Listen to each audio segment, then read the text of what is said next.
ayan, kumita ng $10 from this website.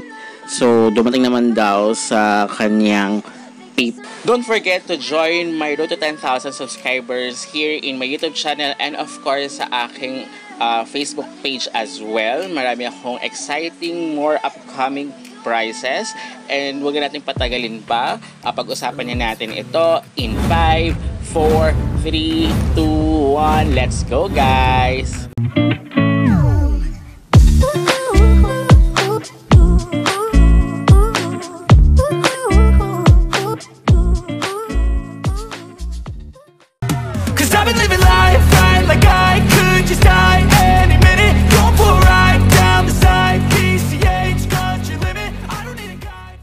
Hello everyone! Welcome back to my YouTube channel. This is Maj, and for today's video, meron ako sa inyong bagong i-share na kikita ka raw ng $10 here, unlimited $10.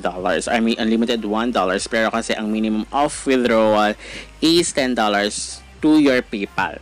So ngayon, kailangan mo lang gumawa ng or mag-sign up dito sa website na to, sa cc.cc store. So it's like dito mo pwede parang it's a website ng store mo.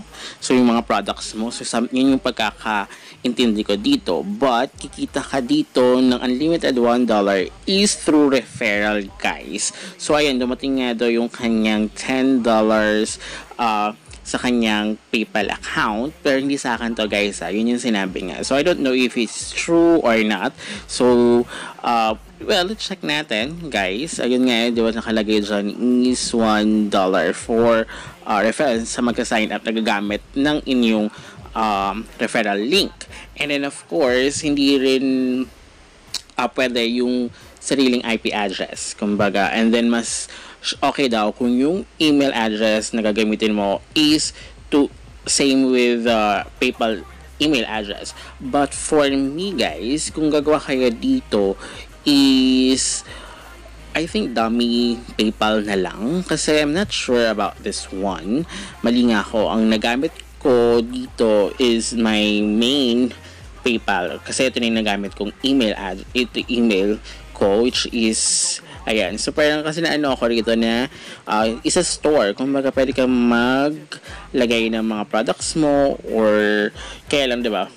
For referral, bibigyan ka ng $1 but a minimum of withdrawal is $10.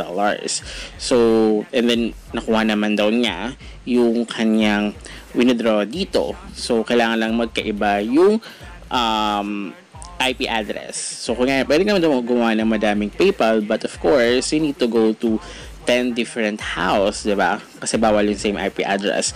So, ngayon, here, ito nga yung sa ano nga. So, pwede kang maglagay dito ng mga items or if you are, kung may sarili kang store and then, pwede kang mag-ano rito. Kaya lang, paano yung mode of payment, diba? Free domestic shipping. So, I don't know for this site, but I will try for the referral nila na kung kikita ka nga talaga ng $1. Kasi yung upon checking about, wala naman nag-review about this one. So ako medyo ako 50-50, but it's up to you guys if you want to try this site, guys. Or what do you think about this one? Kung if it's legit or not, try nyo na ba o hindi. Kasi once na check ka rin sa YouTube or sa other ang lumalabas kasi pag cc.cc is parang credit card, diba? So, yun lumalabas. So, tapos, diba, parang gusto ko kasi makita din regarding dun sa, sa store, kung paano ba siya, or what. So, walang So, nakita ka lang dyan siya. Nag-post lang din yung kakilala ko sa FB, and then, tinry niya. So, ganun nga yung nangyari. So, ito, direct siya sa kapag winidraw mo, direct sa kung ano yung email na ginamit mo dito, direct siya sa PayPal na dapat yun yung may PayPal ka. So, pwede ka gumawa. So, pwede ka gumamit ng dummy email and then dummy PayPal. Diba? Para to make sure na okay siya. Diba? So, yun. Hindi ko pa naman siya na-try. So, ganun lang siya. So, mag-register ka lang.